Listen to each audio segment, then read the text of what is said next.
Share holder and investor, आपके पास अगर JP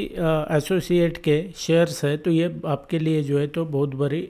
यहाँ पर बुरी खबर है, क्योंकि यहाँ पर देखेंगे तो ये जो जेपी एसोसिएट है तो ये लगभग जो है तो अभी एनएसई और ये जो बीएसई है तो यहाँ से डिलिस्ट होने वाला है। यानी कि जिन भी लोगों के यहाँ पर इन्वेस्टमेंट है इस शेयर में तो ये लगभग जो है तो ये जीरो होने वाली है, और जो लोग इसमें ट्रेडिंग करते थे उनके लिए भी जो है तो ये बुरी खबर है, क्योंकि यहाँ पर आज के बाद में जो है तो ये इसमें आप ट्रेडिंग नहीं कर पाएंगे। और जैसा कि अभी हम देख पा रहे हैं कि ये जो कंपनी है ना तो इसमें क्या हुआ है कि असल में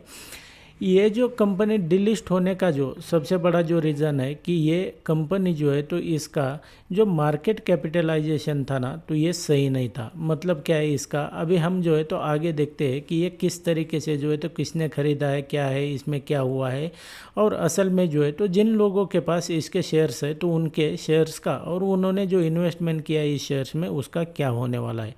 अभी देखेंगे तो ये जो कंपनी है तो लगभग जो है तो ये 18 तारीख को, यानी कि आज 17 जून है, और कल जो है तो ये एनएसई और बीएसई के जो बड़े स्टॉक एक्सचेंज है तो यहाँ से ये डिलिस्ट हो जाएगी। ना तो इसमें आप ट्रेडिंग कर पाएंगे, ना तो इसको बाय कर पाएंगे, या तो ना तो इसको सेल कर पाएंगे, क्योंकि यहाँ पर जो है तो ये जो कंपनियाँ आपको दिखाई दे रही है तो ये कंपनी जो है तो ये लगभग जो है तो ये अडानी ने इसको एक्वायर किया है, और ये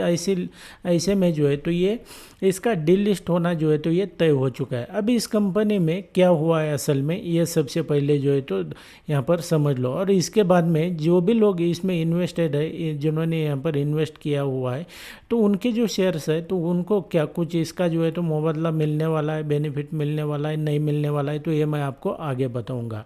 अभी इस कंपनी में अगर देखेंगे तो असल में क्या हुआ है कि यहाँ पर इस कंपनी का 50,000 करोड़ से अधिक का कर्जा था, और मामला जो है ना तो ये एनसीएलटी में चला गया। उसके बाद में मार्च 2026 में एनसीएलटी ने रिजोल्यूशन प्लान में यहाँ पर जो है तो इसकी मंजूरी दे दी, और इसके बाद में क्या हुआ कि ये जो कंपनी है तो ये अडानी ने इसको एक्वायर कर लिया है। ये सिंपल सी बात है। अब ये जो एग्जिस्टिंग शेयर होल्डर्स है उनके शेयर्स का क्या हो जाएगा जब ये जो कंपनी है जो है तो ये डिलिस्ट हो जाएगी एनएसई और बीएसई के जो स्टॉक एक्सचेंज है वहाँ से डिलिस्ट होने के बाद में इस कंपनी के जितने भी सारे शेयर्स है तो उसका क्या हो जाएगा। अभी यहाँ पर देखोगे आपको जो है तो ये कुछ न्यूज़ भी यहाँ पर आपको दिखाई दे रही होगी, ये मनी कंट्रोल के ऊपर जो है तो ये यहाँ पर ये न्यूज़ आ चुका है। जयप्रकाश एसोसिएट के जो शेयर्स है तो ये 18 जून को डिलिस्ट हो रहे हैं। लगभग 6.5 लाख शेयर्स जो है ना तो इससे क्या हो जाएगा कि ये इफेक्ट हो जाएंगे, मतलब उनका जो पैसा है तो ये लगभग वो ये डूब जाएगा।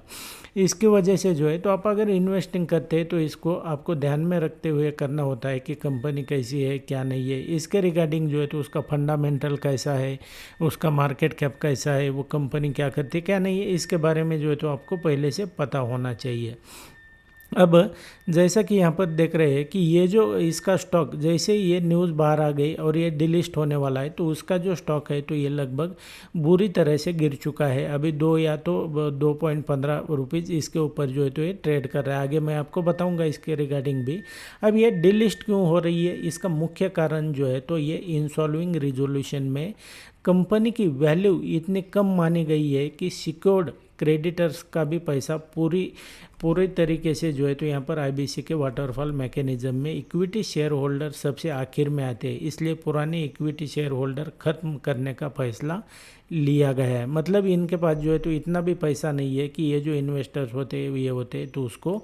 ये दे सके। अभी उसके बाद में यहाँ पर जो है तो आपको सिर्फ ये इतनी सी बात नहीं है, अगर आपके पास इसके शेयर्स भी है तो ये 18 तारीख के बाद में जो है तो आप एनएसई बीएसई के ऊपर जो है तो आप इसको खरीद नहीं पाएंगे, बेच नहीं पाएंगे, इसको भी जो है तो आपको समझना पड़ेगा। अभी यहाँ पर देखेंगे जयप्रकाश एसोसिएट्स ने 18 जून 2026 से बीएसई और एनएसई से अपने शेयर्स को डिलिस्ट करने की घोषणा ऑलरेडी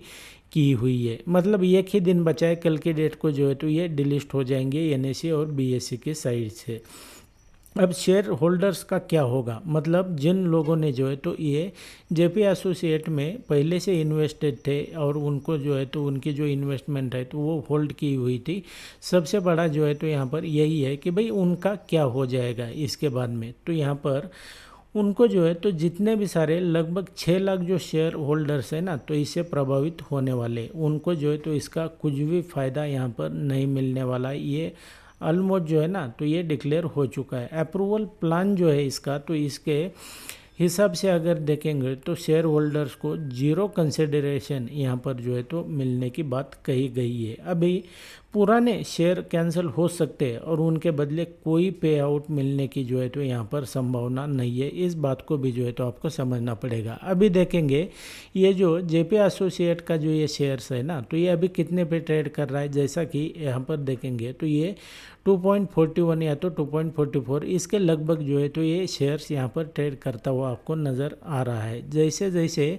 ये जो है ना तो ये अभी ऑलमोस्ट अभी मार्केट क्लोज होते होते जो है तो ये और भी गिर जाएगा, लेकिन इसके पहले जो है तो ये इस तरीके से यहाँ पर ट्रेड करता हुआ दिखाई दे रहा है। इसका मार्केट कैपिटलाइजेशन 594 करोड़ का था, लेकिन फिर भी जो है तो ये कंपनी यहाँ से NSE BSE की साइड से जो है तो ये डिलिस्ट होने जा रही है। अभी आपने कमेंट में बता देना है कि भाई ये जो स्टॉक है तो क्या आपके पास भी इसका जो है तो ये कोई होल्डिंग था, नहीं था, कितना था, क्या नहीं है। तो और इसके बाद में जो है तो आपको जब भी आप इन्वेस्टिंग करते हैं या तो इसके बारे में सोचते हैं तो सबसे पहले जो है तो